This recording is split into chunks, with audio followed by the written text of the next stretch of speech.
If you're the eldest daughter, you probably learned to be an adult before you learned to be a child. You became the third parent, the mediator, the emotional support system for everyone else. And somewhere along the way, you forgot that you're allowed to need help too. Today, we're diving deep into the psychology of the eldest daughter, a role that shapes your entire personality, your relationships, and even the way you see yourself. If you've ever felt responsible for things that weren't your fault, or guilty for putting yourself first, this video is for you. Being the eldest daughter isn't just a birth order. It's a psychological profile. It's a set of behaviors, emotional patterns, and survival strategies that you developed not by choice, but by necessity. While your younger siblings got to be carefree, you were learning responsibility. While they could make mistakes, you had to set the example. While they were allowed to be children, you were expected to be mature beyond your years. And the most painful part? No one ever asked if you're okay with this role. It was simply expected. And you fulfilled it because that's what eldest daughters do. You're held to a different standard. If you're an eldest daughter, you know this truth intimately. You and your siblings are not judged by the same rules. When your younger sibling fails, it's a learning moment. When you fail, it's a disappointment. When they're struggling, they get support. When you're struggling, you get told, you're the oldest, you should know better. This creates what psychologists call chronic perfectionism. You develop the belief system that says, I can't make mistakes. I have to be strong for everyone. My worth comes from what I do for others. Asking for help is weakness. You became over-responsible. You feel guilty even for things beyond your control. You became hyper-independent. You struggle to ask for or accept help. You became self-sacrificing.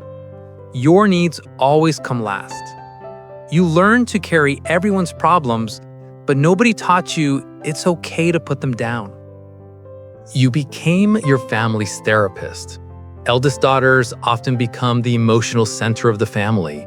You're the one who listens to your mother's problems. You mediate fights between siblings. You comfort your father when he's stressed. You keep family secrets. You maintain peace at all costs. Children are not supposed to regulate their parents' emotions. You are not supposed to be your mother's best friend at age 12. You shouldn't have to worry about your family falling apart if you're not there to hold it together. But you did, because nobody else would.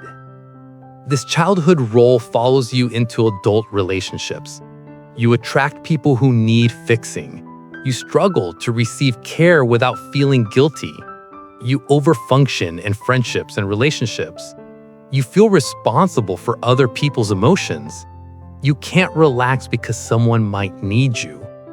You learn that your value comes from what you provide, not from who you are. You learn that love is conditional, based on how useful you can be. And now, even when people offer you unconditional love, you don't know how to accept it. You were the blueprint for success. As the eldest daughter, you weren't just expected to succeed. You were expected to pave the way. Your achievements became the family's standard. Got good grades? Now that's the baseline. Got into a good college? Your siblings should too. Got a stable job? You're now the family's safety net. This creates a toxic relationship with achievement. You can't celebrate your wins because there's always the next goal. You're terrified of failure because it would let everyone down. You burn out frequently but keep pushing anyway. You feel like an imposter no matter what you achieve. Many eldest daughters also become financial caretakers, expected to help pay for siblings' education, supporting parents financially, feeling guilty for spending money on yourself, sacrificing your dreams for family obligations. You were taught that your success isn't yours. It belongs to the family. How being the eldest daughter shapes your love life. The role you played in childhood doesn't stay in childhood. It follows you into every relationship you have. You're attracted to people with problems because that's familiar. You feel most valued when you're needed, so you unconsciously choose partners who require fixing, saving, or managing. You struggle with vulnerability. You've spent your life being the strong one, the reliable one. So when someone asks, "How are you really?" you don't know how to answer honestly. You've been conditioned to believe showing weakness is burdening others. Your problems are less important. You should handle everything alone. You have poor boundaries. You were never allowed to have boundaries as a child. Your time, energy, and emotions belonged to the family. Now, as an adult, you can't say no without guilt. You overextend yourself constantly. You feel selfish for prioritizing yourself. You tolerate disrespect because you're used to it. You give 100% to others and feel guilty for keeping even 10% for yourself. Who are you without the role? Here's the question that haunts many eldest daughters. Who am I when I'm not needed? Your entire identity was built around being responsible, taking care of others, meeting expectations, and being the strong one. But when you're alone, when nobody needs anything, you feel empty, lost, purposeless. You might not know what you actually enjoy versus what you're supposed to enjoy. You feel guilty when relaxing. You struggle to make decisions for yourself. You feel anxious when you're not productive. You don't know who you are outside of your roles. You were so busy becoming who everyone needed you to be, you never got to discover who you actually are. Your hobbies, your dreams, your preferences, they all took a back seat to everyone else's needs. It's okay to admit you're angry. Nobody talks about this, but eldest daughters carry a deep, quiet resentment.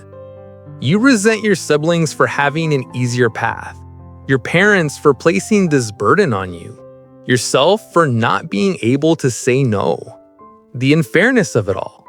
But you feel guilty for this resentment because good daughters aren't supposed to be angry. They're supposed to be grateful, understanding, and selfless. So you push down the resentment.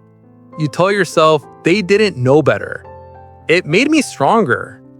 It wasn't that bad. But your anger is valid. Your resentment is justified. You were a child who deserved to be a child. You deserved parents who didn't make you a third parent. You deserve to be cared for, not just to care for others. It's okay to grieve what you lost. How to break free. Healing doesn't mean cutting off your family or abandoning your responsibilities. It means reclaiming your right to exist beyond a role.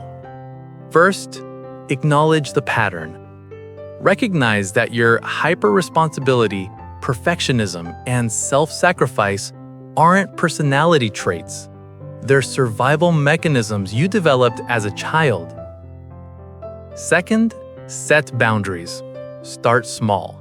Say, "I need to think about it," instead of automatic yeses. Let someone else solve their own problem. Prioritize your rest without explanation. Stop over-explaining your decisions.